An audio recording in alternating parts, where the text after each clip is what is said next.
pioneer living is tough. And the amazing part is, these pioneers are children. Welcome to Watch Mojo, and today we're counting down our picks for the lowest of the lows when it comes to scripted television. As much as we'd love to include reality TV and game shows, there's enough of those for their own list.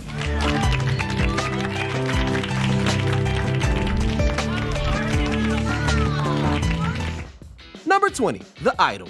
Okay, so I'm not allowed to show my body? Not in the general, human rights structure of it all. Following a nervous breakdown, superstar Jocelyn sets out to reclaim her fame. Sadly, she ends up saddled with one of the most unwatchable misfires in HBO history. It's surprising to see it all go wrong, especially since it's co-created by the same mind behind Euphoria. The production appears to have been troubled all the way through, with Sam Levinson taking over directing responsibilities partway through. That train has left the station, and whether you like it or not, you are going for that ride! The final product indulges every sleazy stereotype while feigning moral superiority at the same time. So, much like its main character, The Idol is needlessly edgy, hopelessly misguided, and altogether not worth the price of admission. Mom? Oh, Jesus, it's all over her face. Oh, man. Number 19, Knight Rider. Not sure my entering the casino would be the most subtle approach. Where did you find this guy? In approximately 10 yards, make a left turn. There will be an emergency exit. Meet Knight Rider, the hero no one asked for, but that we got anyway. His superpower? Driving the Knight Industries 3000, a fancy name for a decked out sports car. It's the kind of silly concept you could only get away with using a lot of 80s camp or humor. That's what the original series did in 1982. So it's even more baffling that despite David Hasselhoff reprising his role in the pilot movie, this reboot commits to playing it straight. About 25 years ago, there was a man named Wilton Knight who on his deathbed told me one man can make a difference. Let's just say it's hard to buy into any high-stakes action when it all revolves around a knockoff Transformer. Pair that with thin characters and boring plots, and you have a vehicle destined for the scrap heap. Mind if I drive? Is this going to become a habit? Definitely. Number 18, Cop Rock. Has the jury reached a verdict? We have, Your Honor. Hit it.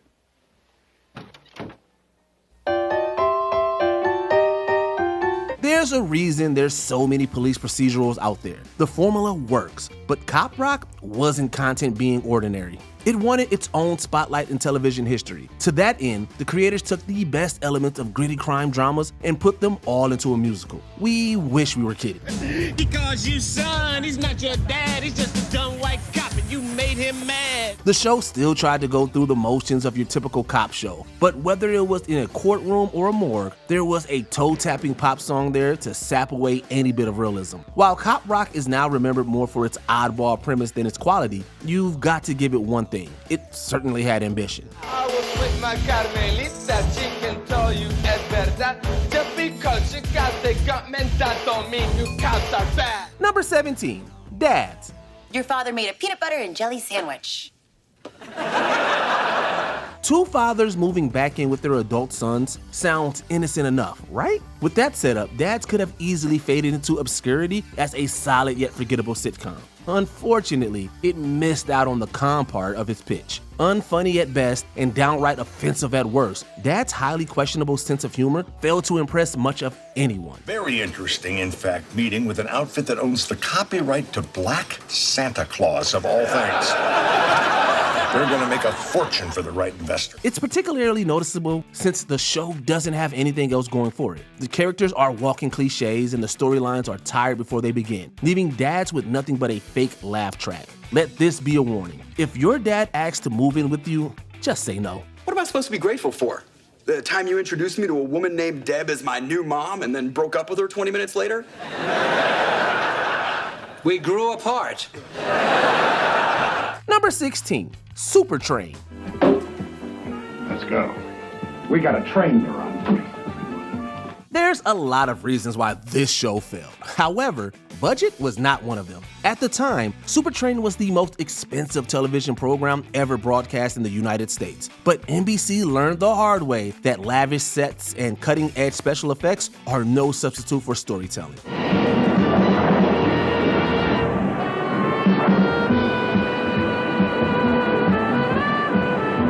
Envisioned as a drama about the lives of Supertrain's passengers, the plot threads never came together into a compelling whole. Instead, it felt like the characters were tacked on after the fact as a way to justify the show existing, rather than the other way around. Without a reason to be, Supertrain ran out of track after just 9 disappointing episodes. You know, a good old time last night. Oh, you're fine. Next time you make a move with my wife, they'll be taking out your stretch. Number 15, Marvel's Inhumans.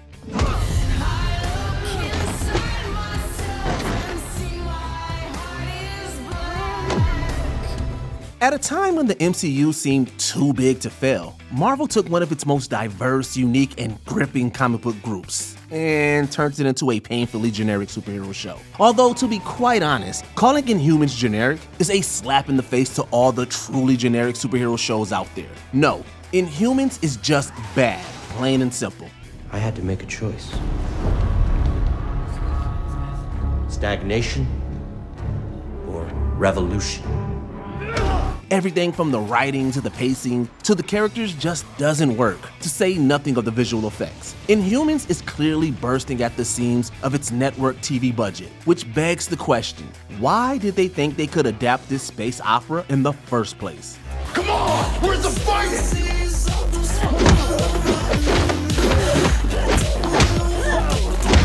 Number 14, Joey. You want to make it as an actor, you got to move to LA, to Hollywood. So what are you doing here in Dallas?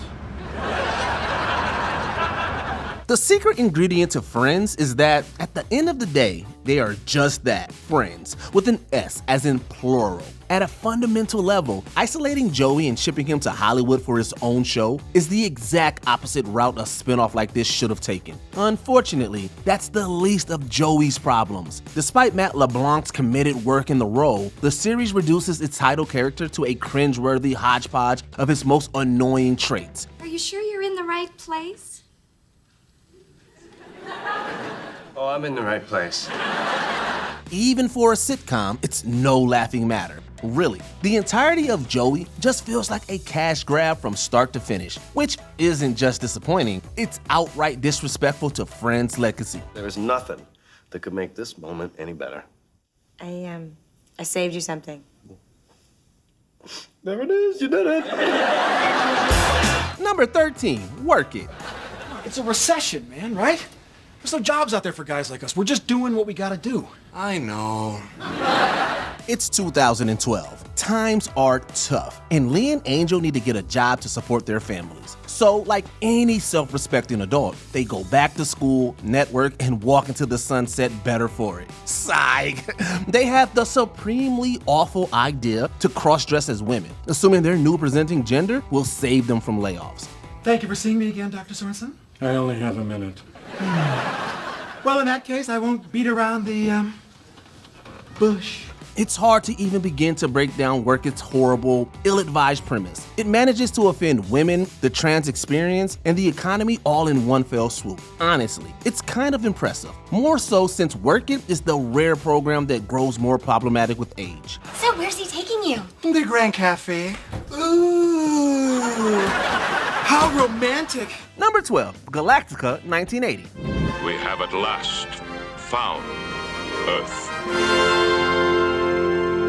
10 episodes of disappointment and missed opportunities, as it were. Galactica 1980 was the result of a largely unprecedented write-in campaign after the 1978 science fiction show Battlestar Galactica was canceled by ABC. Reconsidering their decision, ABC ordered a pilot for a sequel series, one that would pick up 30 years after the original show's final episode. Attention alien aircraft. You are violating United States airspace. Do you read?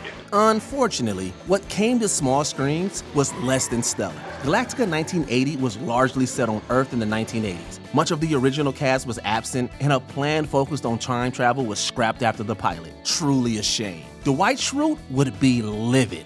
Key men who are in a position to accept us and our knowledge. independent of politics, who truly desire peace and will use our technology wisely. Number 11, Bleep My Dad Says. I'm glad you're here. Well, you have a really funny way of showing it. Showing what? I'm talking to the tomatoes. Don't let the star billing fool you. William Shatner didn't take viewers where no man has gone before. He took them right to sleep. The first sign of trouble appears in this sitcom's first episode. Henry, in a desperate ploy to find work as a writer, mines material from his father's politically incorrect tirades. Immediately, the show feels like a fantasy, since it's impossible to find any amusement from Ed's incomprehensible rants. But the worst part is, that's the show's one and only joke. That was quick. You got that quick? Yeah, it's an instant message, and freeloader is one word. Every episode is just another excuse for Shatner's character to blow off steam with childish tantrums, rinse and repeat. It's no wonder Bleep My Dad Says only lasted one season. It's fun to stay at the... Why? I think you know. It's fun to stay at the... MCA. Number 10, The Amazing Spider-Man.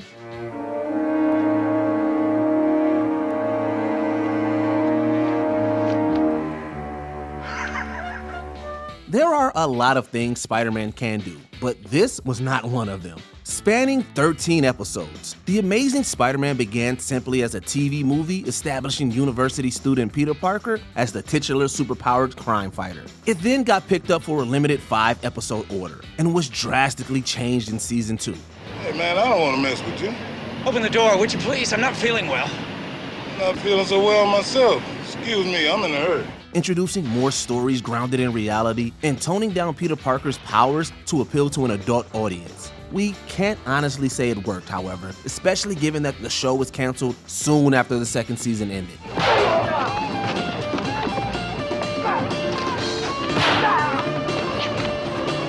Number 9, Mulaney. Be my opening act. Open for you? Oh my God, are you serious? That would be incredible. Yeah, it'd be a big deal for you. Yeah. John Mulaney is undeniably a gifted stand-up comedian, but an actor, he is not. The fact becomes abundantly clear in Mulaney, a trope-ridden half-hour comedy built around its titular leading man. Then again, it's possible the writing is to blame. After all, the stories are all half-baked rip-offs of things you've seen elsewhere, usually with a few extra eye-rolling jokes on top. Oh, not on your hands? On your elbows? Oh, I like the way I was standing before, actually. It had more dignity to it. If Martin Short couldn't sell those punchlines, John Mulaney had no chance. It's a shame the comedian isn't as magnetic on screen as he is on stage. But at the very least, Mulaney's quick cancellation gave him an express ticket back to the stand-up mic. See you, he has another job for you. Oh, what happened? Did Cardboard Lou kill an escort? Number 8, Homeboys in Outer Space. Oh, they got those sparkling little lights that go, woo, woo, woo. Hey! Somewhere down the line, poor execution got in the way of interesting themes. Comedians Flex and Daryl Bell starred in this sitcom about a pair of 23rd century astronauts traveling the universe in their winged car. Well, how far are you going? How far do you want me to go? Seemingly intended as a parody or homage to earlier science fiction shows, Homeboys in Outer Space was hit with low ratings and criticism of its quality, even being protested by the NAACP. Roles performed by the likes of James Doohan and cameos by George Takei couldn't help the short-lived program. I would break you in half. And both pieces would be smiling. Number 7, Manimal. Mister, I don't like this, you know? I mean, you could be sick or something. Mister? He may be a master of the secrets that divide man from animal, but he's not so much a master of television. Manimal, which aired on NBC, briefly chronicled the adventures of Dr. Jonathan Chase, a wealthy young man with the power to shapeshift into any animal. Chase used this power to fight crime, working with Detective Brooke McKenzie to solve a number of cases.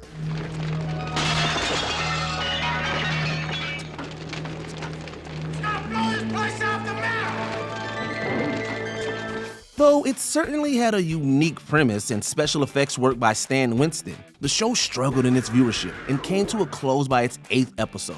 Oh, it is you. Oh, I could kiss you. Number 6, Baywatch Nights. Come on, you and me, right here, right now. I'm not gonna break my knuckles on your brick head. When something becomes popular, naturally, there must be a spinoff for it. At least, we imagine that's the thinking behind Baywatch Nights, an offshoot of the show Baywatch. David Hasselhoff and Gregory Allen Williams reprised their roles as Mitch Buchanan and Garner Ellerby, respectively, with the duo operating as private detectives. Our first real money. Oh, it's a beautiful thing. A telephone bill from the phone company.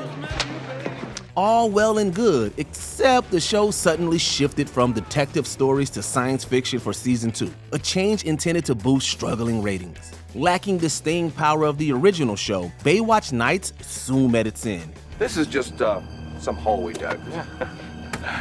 You got enough? That's plenty. Number 5, Cavemen.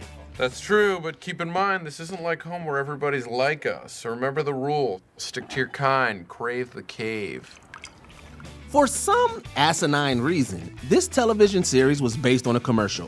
And boy, can you tell. Cavemen's shtick was too annoying in one note to last a whole season. But that sure didn't stop ABC from trying. For their trouble, they aired one of the absolute biggest train wrecks in television history. Hey, Joel. This is the children's ball pit, okay? You guys can't be naked in here doing that. Not only was it a boring mess of overused gags, Cavemen also tried to tackle discrimination. Except, exploring racial tensions doesn't work when you're standing for minority groups or literal Neanderthals. Those who didn't watch were outraged, and those that did were left bored out of their minds. No matter how you cut it, no one likes Cavemen. Oh my god, will you look at that? He's a caveman. He doesn't look like a caveman. The dude's a shaver. Number 4, the high fructose adventures of Annoying Orange. I've always felt a certain... Appeal? Well, actually... Appeal! It might be telling that the lead character has the word annoying in his name. Based on a popular YouTube series, The High Fructose Adventures of Annoying Orange follows the titular orange and his sentient fruit friends in their everyday lives at a supermarket. While it managed to average 2.5 million viewers in its first 2 weeks, the show was critically panned for its crude humor and obnoxious nature. Talk about canned laughter.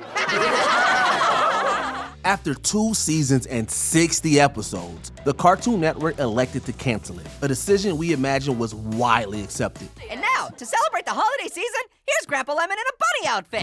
Who wants bunny eggs? Yes! Who let him on stage? Number 3, Fred the Show. Hi guys, it's Fred! Down, boy, down! If it looks like I've been up all night trying to find a science fair project, it's 'cause I have! Again, what works on YouTube doesn't always translate well to television. Case in point, Fred the Show, based on a web series by Lucas Cruikshank, follows hyperactive teenager Fred Figglehorn in his daily life and adventures with friends. You know, I could make you another batch of this if you want. Don't even think about it.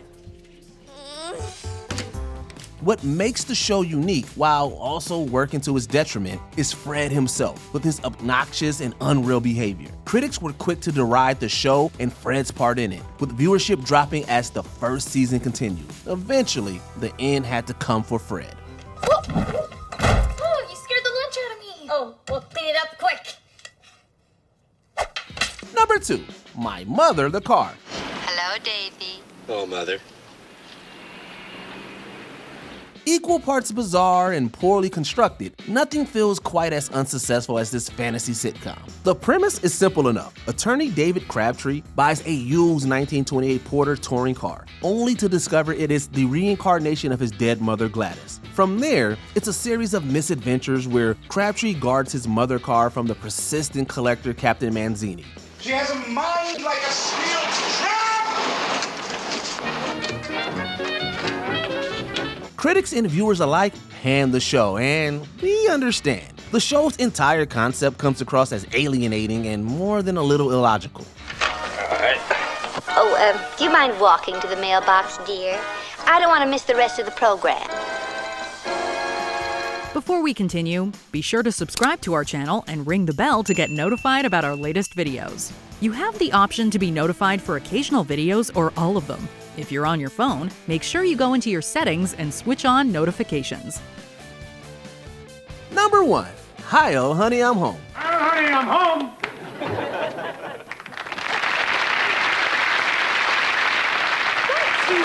Hi-oh, honey, me.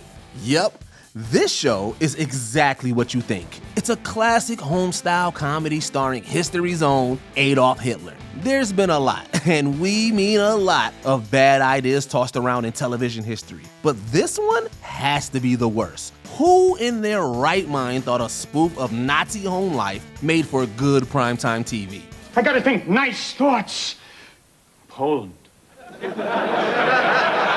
Sudetenland. France. To really rub it in, this Hitler lives next to a Jewish couple, and as you can imagine, he has a lot of feelings about that. Crude, tasteless, and distinctly lacking in laughs, it's a mercy Hi, Honey, I'm Home only ever broadcast a single episode. Although, even that feels like too much. Mr. Sausage.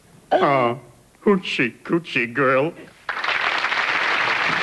Which of these television misfires deserve a second chance? Let us know why it's homeboys in outer space. You're one of us.